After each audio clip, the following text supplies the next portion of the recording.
I thought we could mark this November the 5th, a day that is sadly no longer remembered, by taking some time out of our daily lives to sit down and have a little chat. There are, of course, those who do not want us to speak. Why?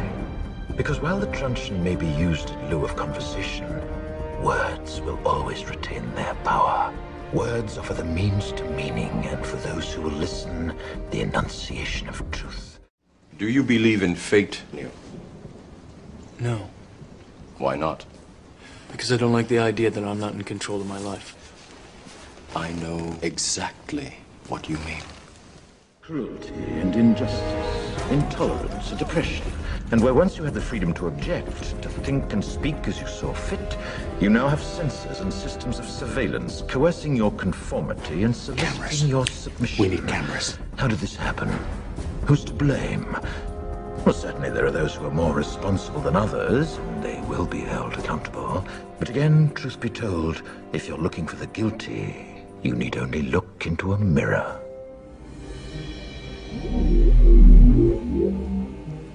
Have you ever had a dream, Neo, that you were so sure was real?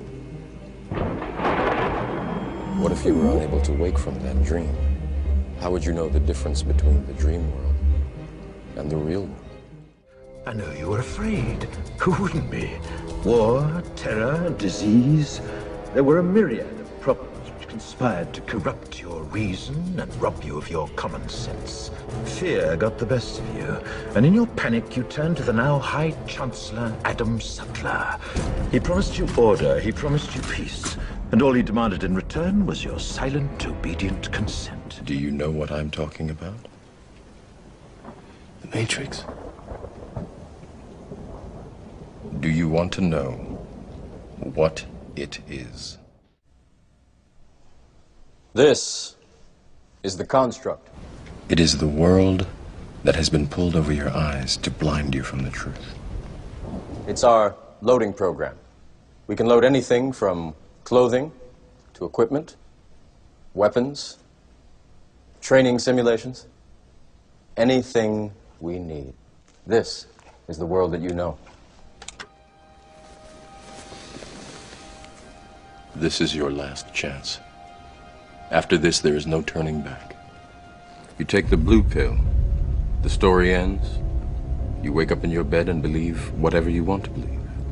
You take the red pill, you stay in Wonderland, and I show you how deep the rabbit hole goes.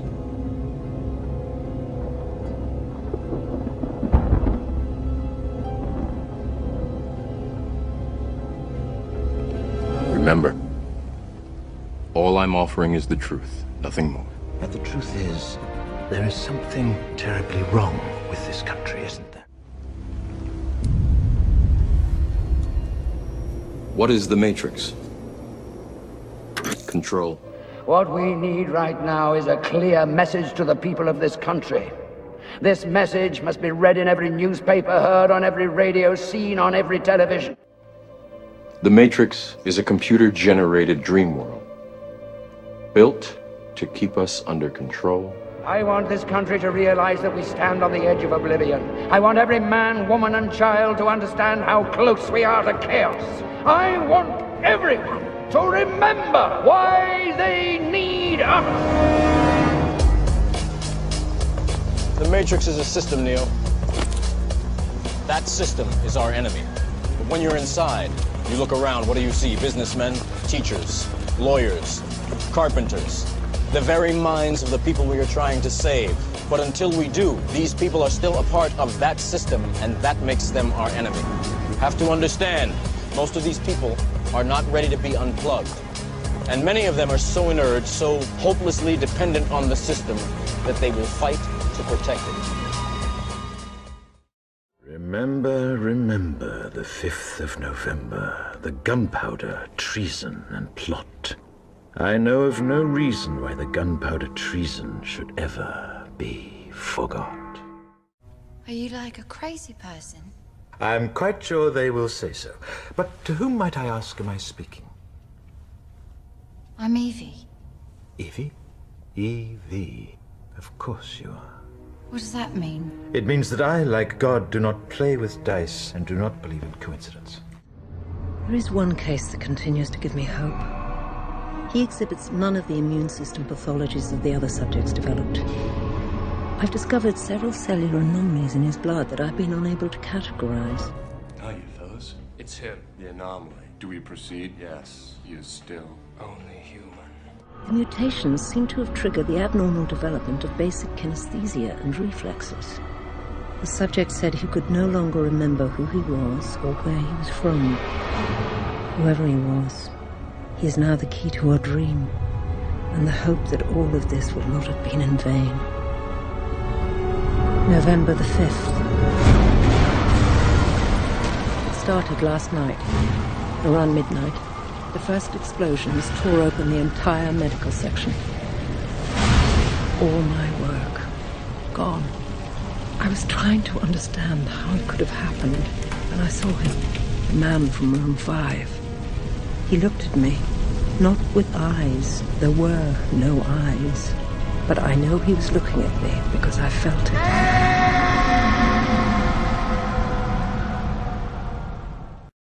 Surprised to see me? No. Then you're aware of it. Of what? Our connection. I can see you.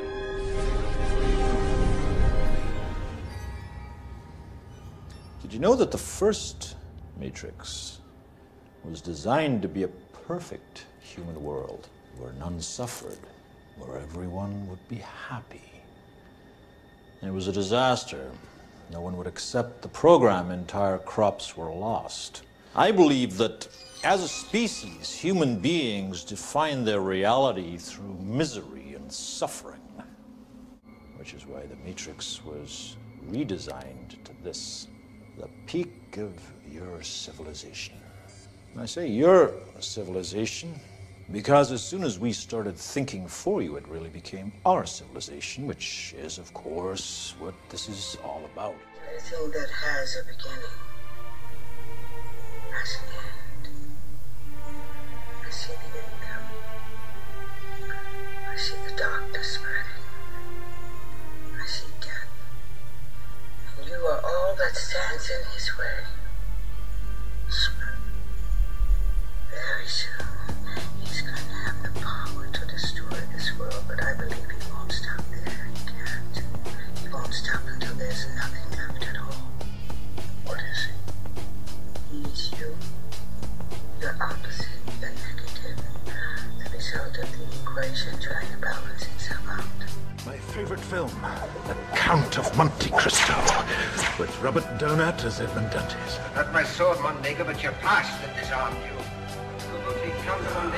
Gets me every time. Burrowed 30 feet through solid rock for 6 years, hoping to reach the outside wall and make my escape. And now I find I'm only in another cell. 6 years. I'm sorry.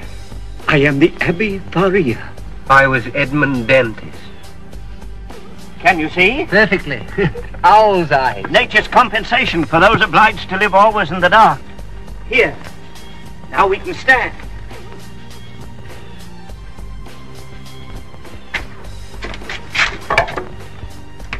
You see this stone? Pebbled and grooved, applying the same engineering principles used in the building of the pyramids, with which I've inscribed on these walls the creeds and formulas on which are based the sum total of man's knowledge. This is my chronometer, from which I calculate the time. My calendar, my faith. All quotations, as you see, in the languages in which they were originally written.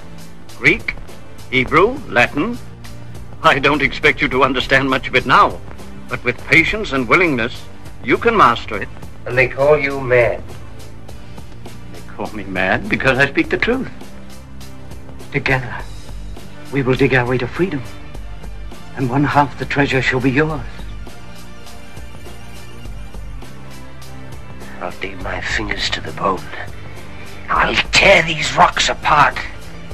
Money, riches, power with which to strangle and crush 3 rotten rats. Stop! Just stop! Oh, what a miserable creature you are. Your eyes green with greed. your heart filled with revenge. In such a condition, you're not fit to have 1 sou. Patience. What a long road you have to travel. It will take time. Pray for it to be a long time, so that when you emerge into the light, it will not be as a revengeful horseman of the apocalypse, but as an avenging angel doing the work of God.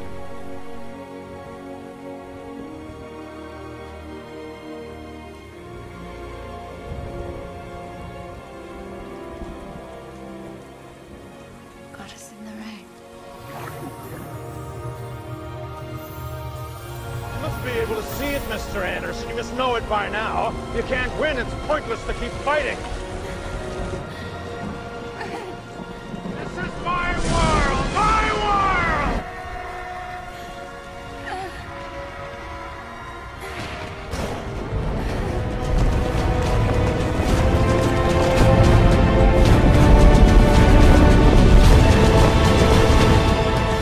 Jesus bloody Christ. Hallelujah. You're my savior, man.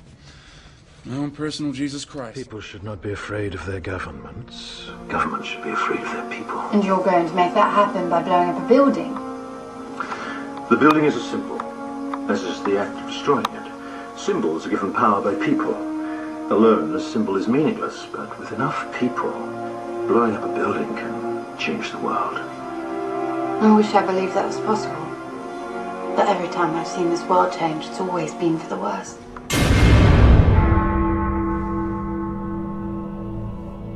It's time. It is time.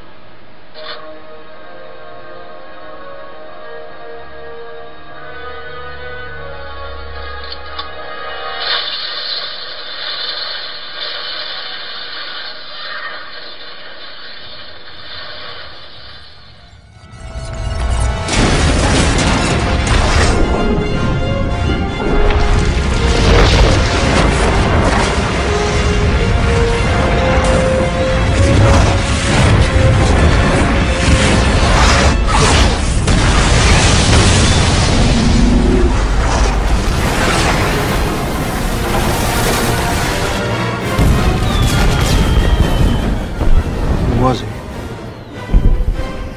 He was Edmund Dantes. And he was my father. And my mother. My brother. My friend. He was you. And me. He was all of us. Gilda, I forbid you from going anywhere with this madman. I've been afraid of you my whole life, Father. I'm going with my husband.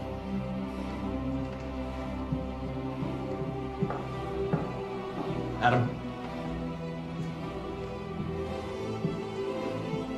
Listen to me.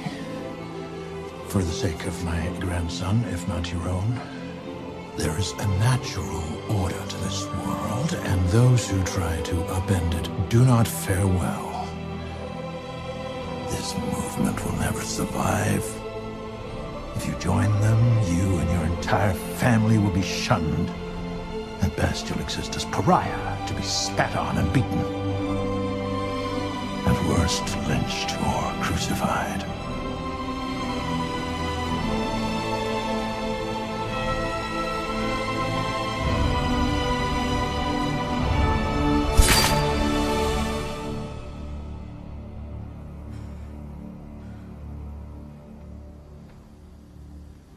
And for what? For what? No matter what you do, it will never amount to anything more than a single drop in a limitless ocean. Why, Mr. Anderson? Why? Why do you persist? Because I choose to. What is an ocean but a multitude of drops?